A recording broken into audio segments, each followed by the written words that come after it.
Good morning, my dear students. I am Basaraj G. Sudi, Assistant Professor of Commerce, Government Tertiary College, Navadvipanta. Today, we will discuss about cost accounting, that contract costing. Contract costing. First, we will discuss about the contract. When the work is undertaken for completion, it is known as a contract. ಏನಾದರೂ ಕೆಲಸ ಇನ್ನೊಬ್ಬರಿಗೆ ವಹಿಸಿದ್ರೆ ಅದಕ್ಕೆ ನಾವು contract ಅಂತಂದೇಳಿ ಕರಿತೀವಿ. Contract is a written agreement between two parties, contractor and a contractee, containing details such as the nature of job, time of commencement and completion, total price due, mode of payment, and so on. So ಇದಕ್ಕೆ ನಾವು contract ಅಂತಂದೇಳಿ ಕರಿತೀವಿ. ಇದೊಂದು agreement ಆಗಿರ್ತೈತಿ ಇಬ್ಬರ ನಡುವೆ. ಆ contractor ಮತ್ತು ಕಾಂಟ್ರಾಕ್ಟಿ ಅಂತಂದೇಳಿ ಇರ್ತಾರ. ಅದಕ್ಕೆ ಸಂಬಂಧಪಟ್ಟ agreement nature of job, time of commencement, ಯಾವಾಗ ಸ್ಟಾರ್ಟ್ ಮಾಡ್ಬೇಕಾ, ಆಮೇಲೆ ಯಾವಾಗ ಕಂಪ್ಲೀಟ್ ಮಾಡ್ಬೇಕಾ, ಎಷ್ಟು ಅಮೌಂಟ್ ಕೊಡ್ಬೇಕಾ, ಆಮೇಲೆ ಯಾವ ರೀತಿ ಅಮೌಂಟ್ ಕೊಡ್ಬೇಕು ಅನ್ನೋದನ್ನ ಒಳಗೊಂಡಿರ್ತೈತಿ. Contract costing ಅಂತ ಹೇಳಿದ್ರೆ contract costing is employed in a business undertakings engaged in building construction, road construction, bridge construction and other civil engineering works. So ಈ ಬಿಲ್ಡಿಂಗ್ ಕನ್ಸ್ಟ್ರಕ್ಷನ್, ರೋಡ್ ಕನ್ಸ್ಟ್ರಕ್ಷನ್ ಮತ್ತು ಬ್ರಿಡ್ಜ್ ಕನ್ಸ್ಟ್ರಕ್ಷನ್ ಸಂಬಂಧಪಟ್ಟಂತಹ ಒಂದು engineer works ಒಳಗೊಂಡಂಥದಕ್ಕೆ ನಾವು contract costing ಅಂತ ಕರಿತೀವಿ. CIMA contract costing is the form of specific order costing which applies where the work is undertaken to customers special requirement and each order is of long term duration ಅಂತಂದು ಹೇಳ್ತಾರೆ. ಅಂದ್ರೆ contract costing is the form of specific order, particular order ಗೆ ಸಂಬಂಧಪಟ್ಟಂತದ್ದ costing which applies where the work is undertaken to customer special requirement ಅಂತಂದು ಹೇಳಿರ್ತೈತಿ. ಇದು ಎಲ್ಲ ಒಂದೇ ರೀತಿಯಾದಂತಹ ಕೆಲಸ ಇರಂಗಿಲ್ಲ, ಬೇರೆ ಬೇರೆ ಬೇರೆ ಕೆಲಸ ಇರ್ತೈತಿ. ಪ್ರತಿಯೊಬ್ಬ ಕಸ್ಟಮರ್ ಸ್ಪೆಷಲ್ ಆದಂತಹ ರಿಕ್ವೈರ್ಮೆಂಟ್ ಬೇಸಿಸ್ ಮೇಲೆ ಇದನ್ನ ಹೇಳ್ತೀವಿ ನಾವು. ನೆಕ್ಸ್ಟ್ ಪಾರ್ಟೀಸ್ ಇನ್ ಕಾಂಟ್ರಾಕ್ಟ್ ಅಕೌಂಟ್ ಅಂತ ಹೇಳಿದ್ರೆ ಇದ್ರೊಳಗೆ ಯಾರ್ಯಾರು ಒಳಗೊಂಡಿರ್ತಾರ, ಎಷ್ಟು ಜನ ಇರ್ತಾರ ಅಂತ ಹೇಳಿದ್ರೆ ಮೇನ್ಲಿ ನಾವಿಲ್ಲ ಇಬ್ರು ಅಂತ ಹೇಳ್ಬೋದು. ಒಬ್ಬ ಕಾಂಟ್ರಾಕ್ಟರ್ ಅಂದ್ರೆ contractor is the person who undertake the contract ಅಂತ ಹೇಳಿ ಯಾವ ಆ ಕೆಲಸ ನಡೆಸ್ಕೊಂಡು ಹೋಗ್ತಾ ಇರ್ತಾನ ಅವಾಗ ಕಾಂಟ್ರಾಕ್ಟರ್ ಅಂತ ಕರಿತೀವಿ. ಇನ್ನೊಬ್ಬ ವ್ಯಕ್ತಿ ಕಾಂಟ್ರಾಕ್ಟಿ ಅಂತ ಬರ್ತಾನ. The person who assigned the work to contractor is known as a contractee ಅಂತಂದೇಳಿ ಕರಿತೈತಿ. ಯಾವ ವ್ಯಕ್ತಿ ಆ ಒಂದು ಕಾಂಟ್ರಾಕ್ಟ್ ಕೆಲಸನ ಹಚ್ಚಿಕೊಟ್ಟಿರ್ತೈತಿ ಅವಂಗ ಕಾಂಟ್ರಾಕ್ಟಿ ಅಂತಂದೇಳಿ ಕರೀತಾರ. ಅವನ ಯೂಶಲಿ ಓನರ್ ಆಗಿರ್ತಾನ. Then features of contract costing ಅಂತ ಹೇಳಿದ್ರೆ contract are carried out away from the contractor premises ಅಂತಂದೇಳಿ ಕರಿತೀವಿ.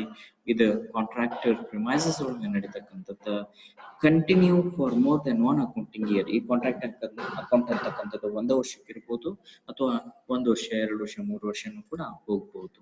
ಸಬ್ ಕಾಂಟ್ರಾಕ್ಟ್ ಮೇ ಬಿ ಎಂಪ್ಲಾಯ್ಡ್. ಈ ಕಾಂಟ್ರಾಕ್ಟ್ ಒಳಗೆ ಮತ್ತೆ ಸಬ್ ಕಾಂಟ್ರಾಕ್ಟ್ ಏರ್ಪಡ್ಬೋದು. ಎಕ್ಸಾಂಪಲ್ ಕಾಂಟ್ರಾಕ್ಟರ್ ಎಲೆಕ್ಟ್ರಿಕಲ್ ವರ್ಕ್ ಇನ್ನೊಬ್ಬ ಕೊಟ್ಟಿರ್ಬೋದು, ಪ್ಲಂಬಿಂಗ್ ವರ್ಕ್ ಇನ್ನೊಬ್ಬ ಕೊಟ್ಟಿರ್ಬೋದು. Payment by the customers are made at the various stages based on the engineering certificates for the completed stages. ಇಲ್ಲಿ ಕಾಂಟ್ರಾಕ್ಟಿಗೆ amount ಯಾವಾಗ ಕೊಡ್ತಾನೆ ಅಂದ್ರೆ ಇಂಜಿನಿಯರ್ ಯಾವಾಗ ವರ್ಕ್ ಸರ್ಟಿಫೈಡ್ ಮಾಡ್ಕೊಡ್ತಾನ ಅಂತದ್ರೊಳಗೆ ಇನ್ಸ್ಟಾಲ್ಮೆಂಟ್ ಬೇಸಿಸ್ ಒಳಗೆ ಅಮೌಂಟ್ ಅನ್ನ ಕೊಡ್ತಾ ಹೋಗ್ತಾನ. Then terms use in contract costing ಏನೇನು ಪದಗಳು ಬಳಸ್ತಾರ ಇಲ್ಲ ಅಂತ ಹೇಳಿದ್ರೆ ರಿಟೆನ್ಷನ್ ಮನಿ ಅಂತಂದು ಹೇಳಿ ಕರಿತೀವಿ. The whole amount shown in the engineer certificate shall not be paid immediately but certain percentage thereof shall be retained for a specific period after the contract is completed. The sum retained is known as a retention money. Even though the engineer has to be made certified, but the whole amount is not paid to the contractor, the sum amount has to be kept. That amount is called as a retention money. Engineer certify ಮಾಡಿದ್ರು whole amount ಅನ್ನ contractor ಕೊಡಂಗಿಲ್ಲ, ಸ್ವಲ್ಪ amount ಹಿಡಿತಾರ. ಹಿಡಿದಂತ ಅಮೌಂಟಿಗೆ retention ಮನಿ ಅಂತ ಕರೀತಾರ. Retention ಮನಿ ಹೆಂಗ್ calculation ಮಾಡ್ತಾರ ಅಂದ್ರೆ work certified minus cash received ಅಂತ ಹೇಳಿ. ವರ್ಕ್ ಸರ್ಟಿಫೈಡ್ ಈಗ ಎಕ್ಸಾಂಪಲ್ ಒಂದ್ 20 ಲಕ್ಷದ ಕೆಲಸ ಆಗೈತಿ, ಅಷ್ಟು ಕೆಲಸನೂ ವರ್ಕ್ ಸರ್ಟಿಫೈಡ್ ಆಗೈತಿ ಅಂತ ಹೇಳಿದ್ರೆ 20 ಲಕ್ಷ, ಅದ್ರೊಳಗೆ 5 ಲಕ್ಷ ಈಗ ಆಲ್ರೆಡಿ ಅವ ಕೊಟ್ಟಿದಾನ. ಇನ್ ರಿಮೈನಿಂಗ್ 15 ಲಕ್ಷ ಏನೈತೆ ರಿಟೆನ್ಷನ್ ಮನಿ ಅಂತಂದೇಳಿ ಕರೆಯಲ್ಪಡ್ತೈತಿ. ದೆನ್ ಕಾಂಟ್ರಾಕ್ಟ್ ಪ್ರೈಸ್ ಅಂತ ಹೇಳಿ ಬರ್ತೈತಿ. It is the price of the contract agreed to be paid by the contractee to the contractor on the completion of the contract ಅಂತ ಕರಿತೀವಿ. It is the price of the contract agreed to be paid by the contractee to the contractor on the completion of the contract ಅಂತಂದ್ರೆ. So total amount ಏನ್ fix ಮಾಡಿರ್ತಾರ ಆ ಒಂದು construction ಗೆ ಅದಕ್ಕೆ contract price ಅಂತ ಹೇಳಿ ಕರೀತಾರ. Advance money it is the money paid by the contractee to the contractor before the commencement of the contract. Contract start ಆಗೋದಕ್ಕಿಂತ ಮುಂಚೆ ಕಾಂಟ್ರಾಕ್ಟ್ ಕೊಟ್ಟಂತಹ ಮನಿಗೆ ಅಡ್ವಾನ್ಸ್ ಮನಿ ಅಂತ ಹೇಳಿ ಕರಿತೀವಿ. ಅರ್ನೆಸ್ಟ್ ಮನಿ ಡೆಪಾಸಿಟ್ ಅಂತ ಹೇಳಿದ್ರೆ the bidders for the contract are required to be deposit a specific sum of money with the contractee The money so deposited is called as the earnest money deposit. So building start ಆಗೋದಕ್ಕಿಂತ ಮುಂಚೆ contractor ಹತ್ರ amount deposit ಮಾಡಬೇಕು, ಅದಕ್ಕೆ earnest money deposit ಅಂತಂದು ಹೇಳಿ ಕರೀತಾರ. Next contract costing, subcontract cost ಅಂತ ಹೇಳಿ ಆಗಲೇ ಹೇಳ್ದಂಗೆ it is the cost of subcontract carried out by a subcontractor. Work certified, ಇದು ಬಹಳ ಇಂಪಾರ್ಟೆಂಟ್ ಇರ್ತೈತಿ. ವರ್ಕ್ ಸರ್ಟಿಫೈಡ್ ಅಂತಕ್ಕಂಥದ್ದು, this is the part of contract work completed which has been certified by an engineer as complete during a specific period. ಒಂದು ನಿರ್ದಿಷ್ಟ ಅವಧಿಗೆ ಸಂಬಂಧಪಟ್ಟಂಗೆ ಎಷ್ಟು ಕೆಲಸ ಮುಗಿದೈತಿ ಅನ್ನೋದನ್ನ ಇಂಜಿನಿಯರ್ ಸರ್ಟಿಫೈಡ್ ಮಾಡ್ಕೊಡ್ತಕ್ಕಂಥದ್ದಕ್ಕೆ ವರ್ಕ್ ಸರ್ಟಿಫೈಡ್ ಅಂತ ಕರೀತಾರ. ಇದನ್ನ 2 ಮಾರ್ಕ್ಸ್ ಕೂಡ ಕೇಳ್ತಾರ. The completion of contract work which engineer has certified is called as a work certified ಅಂತಾನು ಹೇಳ್ಬೋದು. Then calculation of work certified ಹೆಂಗ್ ಮಾಡ್ತೀವಿ ಅಂದ್ರೆ, the cash received and retention money is given. Cash received ಮತ್ತು retention money ಕೊಟ್ಟಿದ್ದ ಅಂತ ಹೇಳಿದ್ರೆ ಅವಾಗ work certified. Cash received plus retention ಮಾಡಿದ್ರೆ, ರಿಟೆನ್ಷನ್ ಮನಿ ಮಾಡಿದ್ರೆ ನಮಗೆ ವರ್ಕ್ ಸರ್ಟಿಫೈಡ್ ಸಿಗ್ತೈತಿ. ಈಗ when the contract price and contract price as a percentage of work certified is given, contract price ಕೊಟ್ಟಿರ್ತಾನ, ಆಮೇಲೆ contract price as a percentage of work certified ಕೊಟ್ಟ, work certified equals to contract price ತಗೋಬೇಕು into contract price as a percentage of work certified ನ ನಾವಿಲ್ಲಿ multiply ಮಾಡಿದ್ರೆ work certified ನಮ್ಗೆ ಸಿಗ್ತೈತಿ. Next when cash received and the percentage of work certified is given, cash received ಕೊಡ್ತಾನ, ಆಮೇಲೆ cash received as a percentage of work certified ಕೊಡ್ತಾನ. ಅಂದ್ರೆ percentage ಎದ್ರ ಮೇಲೆ ಕೊಡ್ತಾನ, ಕ್ಯಾಶ್ ರಿಸೀವ್ಡ್ ಮೇಲೆ ಕೊಡ್ತಾನ. ಕ್ಯಾಶ್ ರಿಸೀವ್ಡ್ ಕೊಟ್ಟ ಪರ್ಸೆಂಟೇಜ್ ಆನ್ ಕ್ಯಾಶ್ ರಿಸೀವ್ಡ್ ಕೊಟ್ಟ ಅಂತ ಹೇಳಿದ್ರೆ, then work certified equals to cash received divided by cash received as a percentage of work certified ಮಾಡ್ಕೋಬೇಕು. then cash received divided by the cash received as a percentage of work certified ಮಾಡ್ಕೋಬೇಕು. 9% ಇದೆ, 9 divided by 100 ಬರ್ತೈತಿ. ಇಲ್ಲಿ ವಯಸ್ಸ ವರ್ಷ ಬಂದ cash received into 100 divided by 9 ಮಾಡ್ಕೋಬೇಕು, ಅವಾಗ ವರ್ಕ್ ಸರ್ಟಿಫೈಡ್ ಬರ್ತೈತಿ. Usually maximum time working note ನಮ್ಗೆ ವರ್ಕ್ ಸರ್ಟಿಫೈಡ್ ಕ್ಯಾಲ್ಕುಲೇಷನ್ ಮಾಡಕ್ ಹೇಳ್ತಾನೆ. ಅವಾಗ ಕ್ಯಾಶ್ ರಿಸೀವ್ಡ್ ಕೊಟ್ಟಿರ್ತಾನ, ಆಮೇಲೆ cash received as a percentage of work certified ಕೊಡ್ತಾನೆ. ಅದರ ಬೇಸಿಸ್ ಮೇಲೆ ಈ ಫಾರ್ಮುಲಾ ಹಾಕೊಂಡು ವರ್ಕ್ ಸರ್ಟಿಫೈಡ್ ಕ್ಯಾಲ್ಕುಲೇಷನ್ ಮಾಡಬೇಕು. Next work certified contract price ಕೊಟ್ಟಿರ್ತಾನೆ, contract price as a percentage of work certified ಕೊಟ್ಟಿರ್ತಾನೆ. ಪರ್ಸೆಂಟೇಜ್ ಆಫ್ ವರ್ಕ್ ಸರ್ಟಿಫೈಡ್ ಕೊಟ್ಟಾಗ contract price as a percentage of work certified ಕೊಟ್ಟಾಗ ಇದನ್ನ ಕಾಂಟ್ರಾಕ್ಟ್ ಪ್ರೈಸ್ ಮಲ್ಟಿಪ್ಲೈ ಮಾಡ್ಕೋಬೇಕು. Next work uncertified. ಈ work certified ನೋಡಿದ್ರೆ work uncertified ಅಂದ್ರೆ ಏನು, ಕೆಲಸ ಮುಗಿದಿರ್ತೈತಿ ಆದ್ರೆ ಇಂಜಿನಿಯರ್ ಅದನ್ನೇನು ಸರ್ಟಿಫೈ ಮಾಡಿರಂಗಿಲ್ಲ ಅಂತದಕ್ಕೆ ವರ್ಕ್ ಅನ್ಸರ್ಟಿಫೈಡ್ ಅಂತ ಕರಿತೀವಿ. This is that part of the contract work completed which has not been certified by engineer during the specified period. The part of the contract work which is not certified by the engineer is called work uncertified. ಇದನ್ನು ಕೂಡ 2 marks ಕೇಳ್ತಾರೆ. Next, the calculation of work uncertified.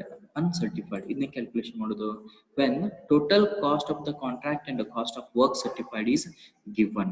ಕೊಟ್ಟಾಗ total cost ಕೊಟ್ಟಿರ್ತಾನೆ, contract and the cost of work certified is ಕೊಟ್ಟಾಗ work certified total cost of incurred minus cost of work certified ಮಾಡಿದ್ರೆ ನಮ್ಗೆ work certified ಬರ್ತದೆ. total cost ಅದರ minus work certified ಕಳೆದ್ಬಿಟ್ರೆ ಇನ್ನು ಉಳಿದಿದ್ದ ಏನಾಗಿರ್ತೈತಿ, work uncertified ಆಗಿರ್ತೈತಿ. when the total cost incurred and the percentage of cash received and the percentage of total work done is given, ಅವಾಗ work certified equals to total cost incurred into percentage of cash received divided by percentage of total work done ಮಾಡಿದ್ರೆ work uncertified ಸಿಗ್ತೈತಿ. The next work in progress. Work certified ಅಥವಾ work certified and work uncertified ಇವನ್ನೆರಡು ಕೂಡಿಸಿದ್ರೆ work in progress ಆಗಿರ್ತೈತಿ. This is the part of the total contract which has been actually work completed up to a specific period. It is the total of work certified and work uncertified. Then work in progress equals to work certified plus work uncertified. Then cash received. What is the cash received? This is the amount received by the contractor from the contractee as the portion of the value of work certified. ಎಷ್ಟು work certified ಆಗಿರ್ತೈತಿ ಅದಕ್ಕೆ ಸಂಬಂಧಪಟ್ಟಂಗೆ contract ಇಂದ contractor ತಗೊಂಡಂತ amount ಮನಿಗೆ ನಾವೇನಂತ ಕರಿತೀವಿ, cash received ಅಂತಂದೇಳಿ ಕರಿತೀವಿ. Cash received. This is the amount received by the contractor from the contractor as a portion of the value work certified. Calculation of cash received. ಹೆಂಗೆ ಕಂಡುಹಿಡಿತೀವಿ? Cash received work certified minus retention money. Total work certified ಎಷ್ಟಾಗೈತಿ, ಅದ್ರೊಳಗೆ retention ಮನಿ ಇನ್ನೂ ಬರ್ಬೇಕಾಗಿದ್ದು ಎಷ್ಟೈತಿ ಅದನ್ನ ಕಳೆದ್ರೆ ನಮ್ಗೆ ಏನ್ ಸಿಗ್ತೈತೆ cash received ಸಿಗ್ತೈತೆ. ಇದು ಯಾವಾಗ ಯೂಸ್ ಮಾಡ್ಬೇಕಂದ್ರೆ ನಮ್ಗೆ ವರ್ಕ್ ಸರ್ಟಿಫೈಡ್ ಕೊಟ್ಟಿರ್ತಾನ ರಿಟೆನ್ಷನ್ ಮನಿ ಕೊಡ್ತಾನೆ ಕ್ಯಾಶ್ ರಿಸೀವ್ಡ್ ಕೊಟ್ಟಿರಂಗಿಲ್ಲ ಅಂತ ಟೈಮ್ ಒಳಗೆ ನಾವೇನ್ ಮಾಡ್ಕೋಬೇಕಾ ವರ್ಕ್ ಸರ್ಟಿಫೈಡ್ ಒಳಗೆ ರಿಟೆನ್ಷನ್ ಮನಿ ಲೆಸ್ ಮಾಡಿದ್ರೆ ಕ್ಯಾಶ್ ರಿಸೀವ್ಡ್ ಸಿಗ್ತೈತಿ. ಆಮೇಲೆ cash received work certified into cash received as a percentage of work certified ಮಾಡಿದ್ರೆ ಕ್ಯಾಶ್ ರಿಸೀವ್ಡ್ ಸಿಗ್ತೈತೆ. Work certified into cash received as a percentage of work certified ಮಾಡಿದ್ರೆ cash received ಸಿಗ್ತೈತಿ. ಇನ್ನೊಂದ್ರೊಳಗೆ cash received equals to contract price into percentage of work certified into percentage of cash received. ನಮಗೆ percentage of work certified ಕೊಟ್ಟಿರ್ತಾನ percentage cash received ಕೊಟ್ಟಿರ್ತಾನ ಅವಾಗ ನಾವೇನ್ ಮಾಡಬೇಕು contract pricing ಅಷ್ಟು ಮಲ್ಟಿಪ್ಲೈ ಮಾಡಿದ್ರೆ ನಮ್ಗೆ ಕ್ಯಾಶ್ ರಿಸೀವ್ಡ್ ಸಿಗ್ತೈತೆ. Work certified cash received as percent of work certified ಸಿಕ್ಕರೆ ಮಲ್ಟಿಪ್ಲೈ ಮಾಡಿ ಕ್ಯಾಶ್ ರಿಸೀವ್ಡ್ ತೊಗೊಳೋದು. Contract price percentage of work certified percent of cash received ಕೊಟ್ಟರೆ ಅವು ಮೂರನ್ನು ಮಲ್ಟಿಪ್ಲಿಕೇಶನ್ ಮಾಡಿದ್ರೆ ನಮ್ಗೆ ಕ್ಯಾಶ್ ರಿಸೀವ್ಡ್ ಸಿಗ್ತೈತೆ. Then work in progress reserve ಅಂತ ಹೇಳಿ ಬರ್ತೈತೆ. The work in progress reserve is the part of the notional profit which is kept apart as a reserve against work in progress ಅಂತ ಹೇಳಿ ಕರಿತೀವಿ. ಅಂದ್ರೆ ನಾವೀಗ ಕಾಸ್ಟ್ ಕಾಂಟ್ರಾಕ್ಟ್ ಅಕೌಂಟ್ ಅನ್ನ ಹಾಕ್ತಿವಿ. Contract account as usual accounting format ಇರ್ತೈತಿ. Debit ಮತ್ತು credit ಇರ್ತೈತಿ. ಡೆಬಿಟ್ ಸೈಡ್ ಅಷ್ಟು ಎಕ್ಸ್ಪೆನ್ಸಸ್ ಬರ್ತೀವಿ, ಕ್ರೆಡಿಟ್ ಸೈಡ್ ಅಷ್ಟು ಇನ್ಕಮ್ಸ್ ಅನ್ನು ಹಾಕ್ತಿವಿ. ನಂತರ ನೆಕ್ಸ್ಟ್ ಬ್ಯಾಲೆನ್ಸಿಂಗ್ ಫಿಗರ್ ಬರ್ತೈತಿ. So it's comes arise in the debit side ಬಂತಂದ್ರೆ ನೋಷನಲ್ ಪ್ರಾಫಿಟ್ ಅಂತ ಕರಿತೀವಿ. ಈ ನೋಷನಲ್ ಪ್ರಾಫಿಟ್ ಅಷ್ಟು P&L ಅಕೌಂಟ್ ಅಂದ್ರೆ ಕಾಂಟ್ರಾಕ್ಟ್ ಕೊಡಂಗಿಲ್ಲ. ಅದ್ರೊಳಗೆ some part has to be shifted to profit work in progress reserve ಅಂತಂದೇಳಿ ಅಲ್ಲಿ ಹೋಗ್ತೈತಿ. ಸೊ ಅದನ್ನ ಹೆಂಗು ಯಾವ ರೀತಿ ಅದನ್ನ ಡಿಸ್ಟ್ರಿಬ್ಯೂಟ್ ಮಾಡ್ಬೇಕು ಅನ್ನೋದು ನೋಡೋಣ. ಅದಕ್ಕೆ ನಾವು ರಿಸರ್ವ್ ಅಂತ ಕರಿತೀವಿ. Work in progress reserve is the part of the notional profit which is kept apart as a reserve against work in process. Notional profit ಹೇಳಿದ್ನ. Notional profit is the balancing figure of the expenses and income of contract account. Contract account in expenses ಮತ್ತು income balancing figure ಏನಾಗಿರ್ತೈತಿ notional profit ಆಗಿರ್ತೈತಿ. Next, transfer of notional profit to P&L account. ಇದು ಬಹಳ ಇದು conditions ಇರ್ತಾವ. ನಾಗಲ್ಲಿ ಹೇಳ್ದಂಗೆ contract account ಒಳಗೆ ಏನು balancing figure notional profit ಇರ್ತೈತಿ. ಆ ನೋಷನಲ್ ಪ್ರಾಫಿಟ್ ಅನ್ನ ಆಸ್ ಎ ಗ್ರಾಸ್ ಪ್ರಾಫಿಟ್ ಇದ್ದಂಗೆ ಇರ್ತೈತಿ. ಆ ಗ್ರಾಸ್ ಪ್ರಾಫಿಟ್ ಅನ್ನ ನಾವು ಪೂರ್ತಿ ಕಂಪ್ಲೀಟ್ ಆಗಿ P&L ಅಕೌಂಟಿಗೆ ಶಿಫ್ಟ್ ಮಾಡಂಗಿಲ್ಲ. ಅದ್ರಾಗ ಸಮ್ ಅಮೌಂಟ್ ಏನ್ ಮಾಡ್ಬೇಕಾ ರಿಸರ್ವ್ ಇಡಬೇಕಾ. ಅದಕ್ಕೆ ವರ್ಕಿಂಗ್ ಪ್ರೋಗ್ರೆಸ್ ರಿಸರ್ವ್ ಅಂತಂದು ಹೇಳಿ ಕರೀತಾರ. ಅಂದ್ರೆ ನೋಷನಲ್ ಪ್ರಾಫಿಟ್ ಒಳಗೆ ಎಷ್ಟು ಪರ್ಸೆಂಟ್ ಅಥವಾ ಎಷ್ಟು ಪೋರ್ಷನ್ ಅನ್ನ ನಾವು ರಿಸರ್ವ್ ಆಗಿ ಇಡಬೇಕು ಅನ್ನೋದನ್ನ ಕ್ಯಾಲ್ಕುಲೇಷನ್ ಮಾಡಕ್ಕೆ ಇಲ್ಲ ಕಂಡೀಷನ್ಸ್ ಕೊಡ್ತಾವ. ಕಂಡೀಷನ್ ಏನಂತ ನೋಡು. ಇದನ್ನ ಥಿಯರಿನ 5 ಮಾರ್ಕ್ಸ್ ಕೇಳ್ತಾನ. Explain the transfer of notional profit to P&L account ಅಂತ ಹೇಳಿ or tell the or state the condition of transfer of notional profit to P&L account ಅಂತಂದು ಹೇಳಿ ಇಲ್ಲೇ ಹೇಳ್ತಾನ. 5 ಮಾರ್ಕ್ಸ್ ಇಲ್ಲಿ ಬರ್ತೈತೆ. ಎವ್ರಿ 15 ಮಾರ್ಕ್ಸ್ ಕ್ವಶನ್ ಒಳಗೆ ಇದು ಇರ್ತೈತಿ. ಲಾಸ್ಟ್ ಈ ಒಂದು ಕಾಂಟ್ರಾಕ್ಟ್ ಕಾಸ್ಟಿಂಗ್ ಎಂಡ್ ಆಗೋದು transfer of notional profit to P&L account ಅಂತ ಹೇಳಿ ಬರ್ತೈತಿ. Conditions compare the work certified to a contract price and apply the conditions. ಇಲ್ಲಿ ಕಂಡೀಷನ್ಸ್ ಬರ್ತಾವ. ಕಂಡೀಷನ್ ಯಾವಾಗ ನಾವು ಕಂಡೀಷನ್ ಅಪ್ಲಿಕೇಬಲ್ ಆಗ್ತೈತೆ ಅಂದ್ರೆ we have to compare work certified engineer ಎಷ್ಟು ವರ್ಕ್ ಸರ್ಟಿಫೈಡ್ ಮಾಡ್ಯಾನ ಅಷ್ಟು ಅಮೌಂಟಿಗೂ.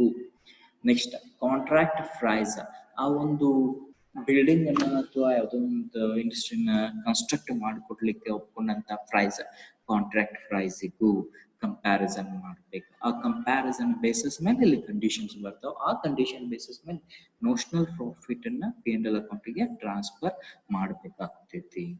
Then next condition ಐತೆ. If work completed is less than 1/4 of the contract price ಅಂತ ಹೇಳ್ತಾನ. If work completed is less than 1/4 of the contract price. Work certified contract price compare ಮಾಡಿದಾಗ work certified contract ಪ್ರೈಸ್ಗಿನ 1/4 ಇತ್ತು ಅಂದ್ರೆ ಅದಕ್ಕಿಂತ ಕಡಿಮೆ ಇತ್ತು ಅಂದ್ರೆ ಅವಾಗ ಯಾವ ರೀತಿ ನೋಷನಲ್ ಪ್ರಾಫಿಟ್ ಅನ್ನ ಟ್ರಾನ್ಸ್ಫರ್ ಮಾಡಬೇಕು ಅಂತ ಹೇಳಿ. That time then no amount is transferred to P&L account. So ಅಂತ ಟೈಮ್ ಒಳಗೆ ಎಷ್ಟು ಅಮೌಂಟ್ ಅನ್ನ P&L ಅಕೌಂಟಿಗೆ ಟ್ರಾನ್ಸ್ಫರ್ ಮಾಡಂಗಿಲ್ಲ. ಬಂದಂತ ವಸ್ತು ನೋಷನಲ್ ಪ್ರಾಫಿಟ್ ವಸ್ತು ಏನಾಗಿರ್ತೈತಿ ರಿಸರ್ವ್ ಆಗಿರ್ತೈತಿ. ಇದು ಯಾವಾಗ if the work completed is less than 1/4 of the contract price. Less than 1/4 of the contract price ಇತ್ತು ಅಂದ್ರೆ ಯಾವುದು ವರ್ಕ್ ಸರ್ಟಿಫೈಡ್ ಇತ್ತು ಅಂದ್ರೆ ಅವಾಗ ಯಾವ ಅಮೌಂಟನ್ನು ಕೂಡ P&L ಅಕೌಂಟಿಗೆ ಟ್ರಾನ್ಸ್ಫರ್ ಮಾಡಂಗಿಲ್ಲ. ಅಂದ್ರೆ ನೋಷನಲ್ ಅಮೌಂಟ್ ಅಷ್ಟು ಎಲ್ಲಿಗೆ ಹೋಗ್ತೈತಿ it should be to work in ಪ್ರೋಗ್ರೆಸ್ಗೆ ಹೋಗ್ತೈತಿ, ರಿಸರ್ವ್ಗೆ ಹೋಗ್ತೈತಿ. Then if the work completed is more than 1/4 and less than half of contract price. Contract price ಕಿನ್ನ ಅರ್ಧಕ್ಕಿನ್ನ ಕಡಿಮೆ ಹಾಗೂ 1/4 ಕಿನ್ನ ಜಾಸ್ತಿ ಆಗಿತ್ತು ಅಂದ್ರೆ, if the work completed is more than 1/4 and less than half of the contract price, work certified 1/4 ಕಿನ್ನ ಜಾಸ್ತಿ ಆಗೈತಿ, ಆಮೇಲೆ ಹಾಫ್ ಕಿನ್ನ ಕಡಿಮೆ ಆಗೈತಿ. ಯಾವ್ದು ಕಂಪೇರ್ ಮಾಡಿದಾಗ ಕಾಂಟ್ರಾಕ್ಟ್. ಎಕ್ಸಾಂಪಲ್, 20 ಲಕ್ಷದ ಒಂದು ಬಿಲ್ಡಿಂಗ್ ಕೊಟ್ಟಿದ್ದೀವಿ, ಕಾಂಟ್ರಾಕ್ಟ್ ಪ್ರೈಸ್ ಐತಿ. ಈಗ ವರ್ಕ್ ಸರ್ಟಿಫೈಡ್ ಎಷ್ಟಾಗೈತಿ ಅಂದ್ರೆ 6 ಲಕ್ಷ ರೂಪಾಯಿ ಆಗೈತಿ. 6 ಲಕ್ಷ ರೂಪಾಯಿ 1/4 ಎಷ್ಟಾಗ್ತೈತಿ? 5 ಲಕ್ಷ ರೂಪಾಯಿ ಆಗ್ತೈತಿ. ಅಂದ್ರೆ 6 ಲಕ್ಷ ರೂಪಾಯಿ 1/4 ಕಿನ್ನ ಜಾಸ್ತಿ ಆತ. ಆಮೇಲೆ ಹಾಫ್ ಅಂದ್ರೆ ಎಷ್ಟಾಗ್ತೈತಿ? 10 ಲಕ್ಷ ಐತಿ. ಅಂದ್ರೆ 10 ಲಕ್ಷಕ್ಕಿಂತ ಕಡಿಮೆ ಆತ. ಅಂದ್ರೆ ಈಗ ಯಾವ ಕಂಡೀಷನ್ ಅಪ್ಲಿಕೇಬಲ್ ಆಗ್ಬೇಕಾ? ಎರಡನೇ condition, if work complete is more than 1/4 and less than half of contract price ಅಂತೇಳಿ. ಅವಾಗ ಹೆಂಗ ಟ್ರಾನ್ಸ್ಫರ್ ಮಾಡ್ಬೇಕು ನೋಷನಲ್ ಪ್ರಾಫಿಟ್ ಅನ್ನ? Then 1/3 of notional profit transfer to P&L account. Total notional profit ಒಳಗ 1/3 ಅಮೌಂಟ್ ಅನ್ನ P&L ಅಕೌಂಟಿಗೆ ಕಳಿಸ್ಬೇಕ. ಹೆಂಗ ಅಂತ ಹೇಳಿದ್ರ, P&L account equals to notional profit into 1/3 of notional profit and transfer to P&L account. notional profit ಎಷ್ಟಿರ್ತೈತೆ ಅಷ್ಟ ಅದ್ರ 1/3 into ಏನ್ ಮಾಡ್ಬೇಕಂದ್ರ cash received divided by work certified. ಎಷ್ಟು ಕ್ಯಾಶ್ ರಿಸೀವ್ಡ್ ಮಾಡಿದೀವಿ ಡಿವೈಡೆಡ್ ಬೈ ವರ್ಕ್ ಸರ್ಟಿಫೈಡ್ ಆಗೈತಿ, ಅದನ್ನ ನಾವು ತಗೋಬೇಕು. ಸೊ ಅದ್ರ ಬೇಸಿಸ್ ಮೇಲೆ ಕ್ಯಾಲ್ಕುಲೇಷನ್ ಮಾಡ್ಬೇಕು. ಎರಡನೇ ಕಂಡೀಷನ್ ಗೊತ್ತಾಗ್ತಾ? ಒಂದನೇ ಕಂಡೀಷನ್ ಒಳಗಂತೂ ಈಗ ವರ್ಕ್ ಸರ್ಟಿಫೈಡ್ ಅದು ಕಾಂಟ್ರಾಕ್ಟ್ ಪ್ರೈಸ್ ಕಿನ್ನ ಕಾಲ್ ಭಾಗನೂ ಆಗಿಲ್ಲ ಅಂದ್ರೆ 1/4 ಆಗಿಲ್ಲ ಅಂದ್ರೆ ಅವಾಗ ಯಾವುದೇ ಅಮೌಂಟ್ ಅನ್ನ P&L ಅಕೌಂಟ್ಗೆ ನೋಷನಲ್ ಪ್ರಾಫಿಟ್ ಟ್ರಾನ್ಸ್ಫರ್ ಮಾಡೋ ಅವಶ್ಯಕತೆ ಇಲ್ಲ. ಒಂದು ವೇಳೆ ವರ್ಕ್ ಸರ್ಟಿಫೈಡ್ ಅಥವಾ ವರ್ಕ್ ಕಂಪ್ಲೀಟೆಡ್ ಆಗಿದ್ದ ಕಾಲ್ ಭಾಗಕ್ಕಿಂತ ಜಾಸ್ತಿ ಆಗೈತಿ, 1/4 ಕಿನ್ನ ಜಾಸ್ತಿ ಆಗೈತಿ, ಆಮೇಲೆ ಕಾಂಟ್ರಾಕ್ಟ್ ಪ್ರೈಸ್ ಕಿನ್ನ ಅದ ಹಾಫ್ ಕಡಿಮೆ ಆಗೈತಿ, ಅರ್ಧ ಕಡಿಮೆ ಆಗೈತಿ ಅಂತ ಹೇಳಿದಾಗ ಅವಾಗ 1/3 of notional profit transfer to P&L account. ಅವಾಗ P&L ಅಕೌಂಟ್ ಹೆಂಗೆ ಕ್ಯಾಲ್ಕುಲೇಷನ್ ಮಾಡೋದು? ನೋಷನಲ್ ಪ್ರಾಫಿಟ್ ಬಂದಂತದ್ದು into 1/3 into cash received divided by work certified ಮಾಡ್ಬೇಕು. When percentage of cash received is a given, percentage of cash received ಕೊಟ್ಟಿದ್ದ ಅಂದ್ರೆ ಅವಾಗ P&L account notional profit into 1/3 into percentage of cash received ಮಾಡ್ಕೋಬೇಕ. Work certified ಕೊಟ್ಟಿದ್ದ ಅಂದ್ರೆ cash received divided by work certified ಮಾಡ್ಕೋಬೇಕ. Percentage ಕೊಟ್ಟಿದ್ದ cash received, percentage of cash received ಕೊಟ್ಟಿದ್ದ ಅಂದ್ರೆ ಅವಾಗ P&L account notional profit into 1/3 into percentage of cash received ಅನ್ನ ತಗೊಳ್ಬೇಕ.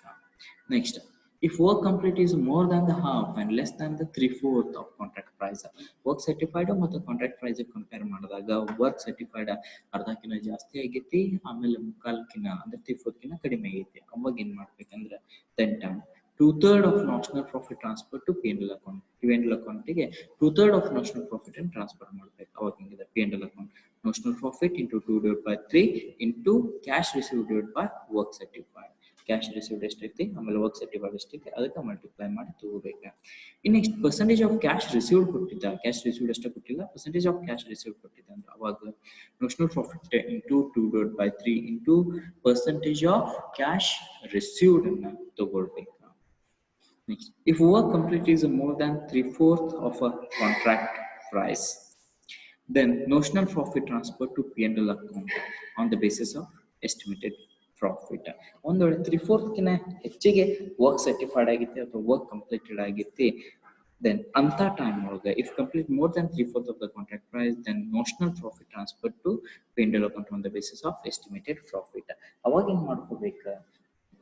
ಮುಕ್ಕಾಲ್ ಭಾಗಕ್ಕಿಂತ ಹೆಚ್ಚಿಗೆ ಏನಾದ್ರು ವರ್ಕ್ ಕಂಪ್ಲೀಟ್ ಆಗಿತ್ತಂದ್ರೆ ಅಂತ ಟೈಮ್ ಒಳಗೆ ಎಸ್ಟಿಮೇಟೆಡ್ ಪ್ರಾಫಿಟ್ ಅಂತ ಬರ್ತಾ, ಎಸ್ಟಿಮೇಟೆಡ್ ಪ್ರಾಫಿಟ್ ಬೇಸಿಸ್ ಮೇಲೆ ಹಂಚಬೇಕು.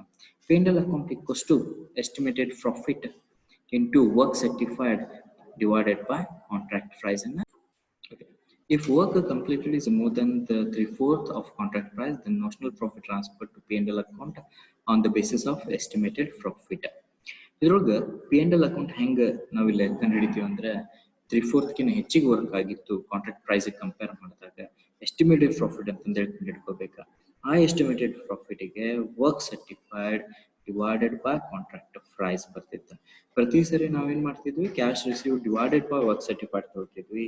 ಆದ್ರೆ ಈಗ ಫೋರ್ತ್ ಕಂಡೀಷನ್ ಒಳಗ work certified divided by contract price ತಗೋಬೇಕಾ. ಇದ್ರ ಮೇನ್ ಇಂಪಾರ್ಟೆಂಟ್ ಅಂದ್ರೆ ಎಸ್ಟಿಮೇಟೆಡ್ ಆಫ್ ಪ್ರಾಫಿಟ್ ನ ಕಂಡುಹಿಡಿತಕ್ಕಂಥದ್ದು. ಎಸ್ಟಿಮೇಟೆಡ್ ಪ್ರಾಫಿಟ್ ಹೆಂಗ್ ಕಂಡುಹಿಡಿತೀವಿ ಅಂದ್ರೆ expenditure incurred for the year ending ಅದನ್ನು ತಗೋಬೇಕಾ. Next add additional expenditure required for the completion of the contract ಅದನ್ನು ತಗೋಬೇಕು. Expenditure incurred for the year ending ಇಲ್ಲಿವರೆಗೂ ಎಷ್ಟು ಎಕ್ಸ್ಪೆಂಡಿಚರ್ ಅದಾಗೈತಿ, additional expenditure required for the completion of the contract ಮತ್ತೆ ಎಷ್ಟು expenditure ನಮ್ಗೆ ಬೇಕಾಗ್ತೈತಿ ಅದನ್ನ ತಗೋಬೇಕಾ. ಟೋಟಲ್ ಎಸ್ಟಿಮೇಟೆಡ್ ಕಾಸ್ಟ್ ನಮ್ಗೆ ಸಿಗ್ತೈತಿ. ಅಂದ್ರೆ ಒಂದು ಬಿಲ್ಡಿಂಗ್ ಅಥವಾ ಏನು ಕನ್ಸ್ಟ್ರಕ್ಷನ್ ಮಾಡಬೇಕಾದಾಗ ಇಲ್ಲಿವರೆಗೂ ಎಷ್ಟು ಆಗೈತಿ, ಮುಂದೆ ಎಷ್ಟು ಆಗ್ತೈತಿ ಅದನ್ನ ತಗೊಂಡ್ರೆ ಟೋಟಲ್ ಎಸ್ಟಿಮೇಟೆಡ್ ಕಾಸ್ಟ್ ಸಿಗ್ತೈತಿ. ಅದ್ರೊಳಗೆ ಲೆಸ್ ಕಾಂಟ್ರಾಕ್ಟ್ ಪ್ರೈಸ್ ಅನ್ನ ಕಳಿಬೇಕಾ. ಕಾಂಟ್ರಾಕ್ಟ್ ಈಗ ಸಿಕ್ಕಿದ್ಲ ಅದನ್ನ ಕಡಿಬೇಕು. ಕಳೆದಾದ್ಮೇಲೆ ನೆಕ್ಸ್ಟ್ ಉಳಿದಂತದ್ದ ಎಸ್ಟಿಮೇಟೆಡ್ ಪ್ರಾಫಿಟ್ ಅಂತಂದ ಹೇಳಿ ಬರ್ತೈತಿ. ಟೋಟಲ್ ಎಸ್ಟಿಮೇಟೆಡ್ ಕಾಸ್ಟ್ ಒಳಗ ಕಾಂಟ್ರಾಕ್ಟ್ ಪ್ರೈಸ್ ಅನ್ನ ಲೆಸ್ ಮಾಡಿದಾಗ ನಮ್ಗೆ ಉಳಿತಕ್ಕಂಥದ್ದು ಎಸ್ಟಿಮೇಟೆಡ್ ಪ್ರಾಫಿಟ್ ಆಗ್ತೈತಿ. ನೆಕ್ಸ್ಟ್ ಒಂದು ಫಾರ್ಮೆಟ್ ಏನ್ ಮಾಡೋಣ, ಕಾಂಟ್ರಾಕ್ಟ್ ಅಕೌಂಟ್ ಅಂತ. ಆ ಕಾಂಟ್ರಾಕ್ಟ್ ಅಕೌಂಟ್ ಫಾರ್ಮೆಟ್ ಹೆಂಗೈತೆ ಅಂದ್ರೆ